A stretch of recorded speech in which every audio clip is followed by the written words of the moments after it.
The Sable Church of Londor, perhaps Koth's final Hail Mary to extinguish the flame. Thus begins the manipulation of the three sisters who would go on to found this black church, but still, we find rooted in their principles ideologies mirrored from the goddess of sin Velka, who though long dead and gone guides her daughters towards creating their haven for hollows. Hey there, I'm Jake the Ashen Hollow, and I hope you're all doing fantastically. Before we hop into this video, I just want to preface it with this. This is a separate theory from my others involving Velka.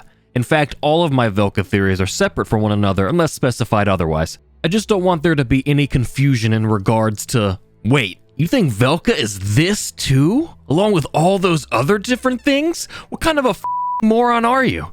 Alright, now that we've cleared the air, let's jump into it. So this theory revolves around the idea that the three sisters Elfrida, Yuria, and Liliane that founded the Sable Church of Londor are Velka's daughters. And though we know the church was likely figureheaded by Koth per when Yuria is killed, she says, Koth, I have failed thee. I still believe their mother's principles are clung to by them, even if they're being manipulated to an ulterior motive. Let's start by looking into the similarities Londor shares with Velka. First is the miracle Vow of Silence, which in Dark Souls 1 reads, Secret Rite of Black-Haired Witch Velka. Velka, the goddess of sin, is a rogue deity, but she is versed in arts both new and old and is considered to have a great range of influence even as gods are concerned. So, the Vow of Silence is Velka's secret rite, which is important to note. It's also important to understand what a miracle is, which we can learn from the Heal miracle. It states, to cast a miracle, the caster learns a tale of the gods and says a prayer to be blessed by its revelations. So, a miracle is a tale, and to cast it, you're essentially reciting a scripture of sorts, which means Vow of Silence is the secret scripture of Velka.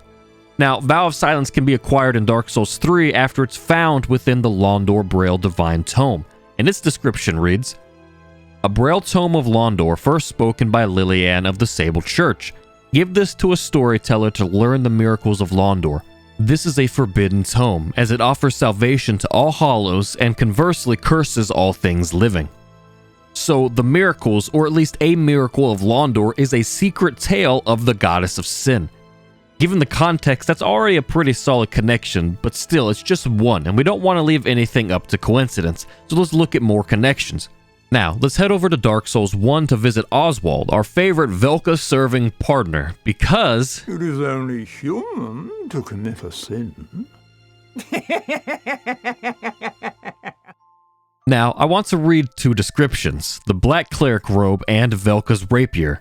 The Black Cleric robe reads, Robe worn by partners serving Velka, the goddess of sin. The partner's attire is uniformly black in color and said to be imbued with Velka's mystical powers, which provides resistance against all manner of magic.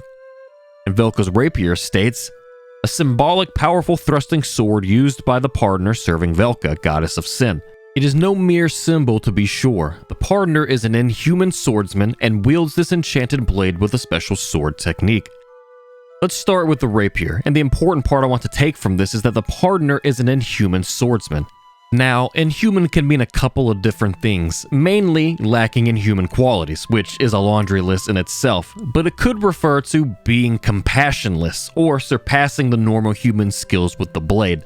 Now, I pondered on this for a bit, but I think the Mask of Velka helps us answer this question. It reads, Mask worn by the partners serving Velka, the goddess of sin. The partners listen to the confessions of sinners, urging reflection and salvation. Their masks symbolize separation from worldly desires. So I believe that rules out the partner being compassionless, if he urges reflection and salvation. But of course, the compassionless could be a reference specifically about his swordsmanship alone, but suffice it to say, I think we can take from this description that he's talented with the blade. Now, the reason I bring up followers of Velka being particularly skilled with the blade is because of two more item descriptions. The Vow of Silence from Londor's tome and the Black Gauntlets. Vow of Silence reads, Miracle of the Sable Church of Londor. Members of the Sable Church are all trained swordsmen, each sworn only to their weapons as they bear the leaden silence of Londor. And Yuria's Black Gauntlets say, Attire of the three mentors of the Sable Church of Londor. These black gauntlets are hidden by the dress.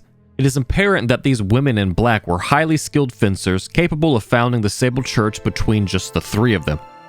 So the three sisters who founded the Black Church share similar attributes to the partners who served Velka, being highly skilled with the blade. It is interesting that the Gauntlet's description mentions specifically that they were highly skilled fencers, considering the partners' preferred weapon in Velka's rapier, which is similar to weapons used in fencing, particularly the épée. But we do know that Yuria at least does not use the rapier-styled weapon. She uses a katana called Dark Drift, which reads, "A cursed sword with an unseen blade, the choice weapon of Yuria of Londor." Yuria, a mentor of the Sable Church and accomplished swordswoman, is said to have claimed 100 lives with this weapon. So the description serves to further drive home the point that she was very skilled with the blade, but what's interesting about Dark Drift is the black feathers attached to the hilt of the blade. And we all know how Velka is synonymous with crows, but that being said, we know that Dark Drift was originally in Dark Souls 2 belonging to Grave Warden Agdane, and was said to originally be wielded by the one who gave us the first death, but that is a whole other long-ass rabbit trail. Next, we can simply look at the aesthetic of the Sable Church of Londor compared to Velka and her partners.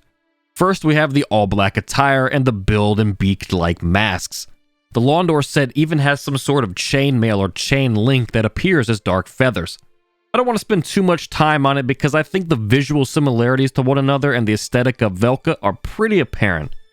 Now, let's talk about the church itself, the sisters' motivations behind it, and what's happened thus far.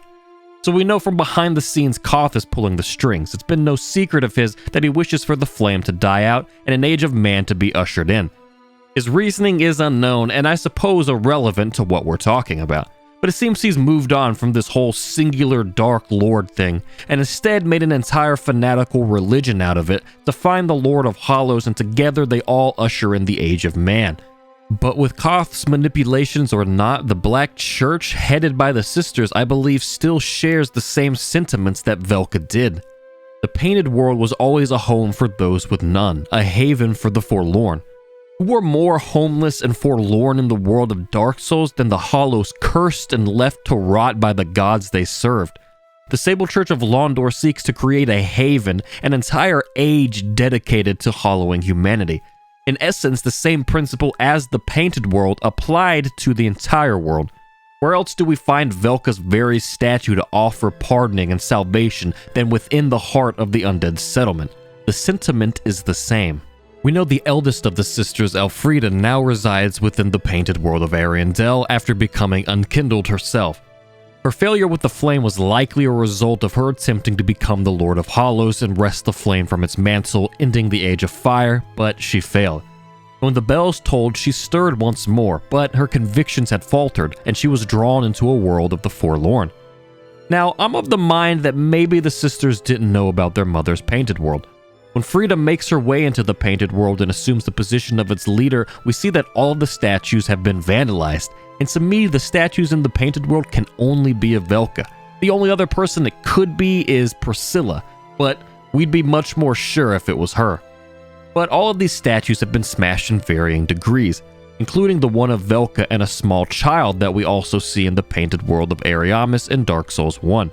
Which may be Velka and one of her daughters, or maybe Velka and a young Priscilla, and maybe as Frida smashing these statues because she's discovered her mother's secrets and how she was more of a mother to these people than to her. But of course that's all very circumstantial. But I think it's an interesting thought to consider within this theory, especially if we look at Frida's Great Scythe description, which reads, "In the painting, the scythe is a symbol of a long-lost home, possibly explaining Elfrida's preference for it." So that could tie Frida and her sisters to Velka, considering the painting could possibly resemble their long-lost home, but I digress. Now, we do know that Frida and Father Ariandel screwed the Painted World up pretty bad, but I don't think that was their intent, at least not Frida's. The ordained dress she wears states, "After renouncing everything, Frida discovered a people that she wished to protect and assumed the precise form that they yearned for." The renouncing everything, obviously a reference to her abandoning her sisters and the Sable Church, but she did wish to protect the denizens of the painting. My thought is that after being mentored and guided by Koth for so long, she didn't trust in fire and thus would not allow it to consume this world. But of course we know the painting works differently than the real world. But as I'm typing this or speaking this, I already feel myself deep down this rabbit hole, so let's get back on topic. Finally, we can look at other circumstances that help tie the sisters and their church to Velka. There is the Miracle Atonement, which reads, "Miracle given to those cast out from the Sable Church of Londor. This is the only tale known by exiles, who believe it carries words of forgiveness.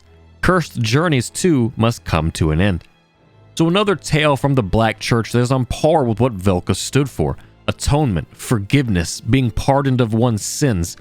Then there is the Ring of Sacrifice, which reads, "This mystical ring was created in a sacrificial rite of Velka, the goddess of sin. And this ring can only be purchased from Uriah, or from the Shrine Handmaiden, but only after she's given Uriah's ashes." I think all of these things tied together make a pretty strong case for the Sable Church of Londor being directly connected to Velka and or her teachings and ideologies. Now, of course, the three sisters don't necessarily have to be considered her daughters for Velka to be considered a mother figure of the Sable Church, given how much they resemble her. But to me, it makes sense, as circumstantial as it may be, and if I may submit one more piece of evidence on the record, which in itself is completely circumstantial, but kind of boggled my mind and helped make this make sense. If we take a look at Velka's rare ring of sacrifice, not its description, but the actual ring, within it we see three robed humanoid figures. And if you're of the mindset of believing that the three sisters of Londor are her children, then this is your Dark Souls equivalent of the "you can't prove me wrong" proverbial mic drop. But either way, I hope you've enjoyed this video, and if you haven't subscribed already, I hope that you will. Be sure to hit that bell icon for notifications. Follow me on Twitter for reasons, and if you've ever considered supporting the channel further, check out how to do so on my Patreon page. Thanks again, everyone. Peace, I'm out!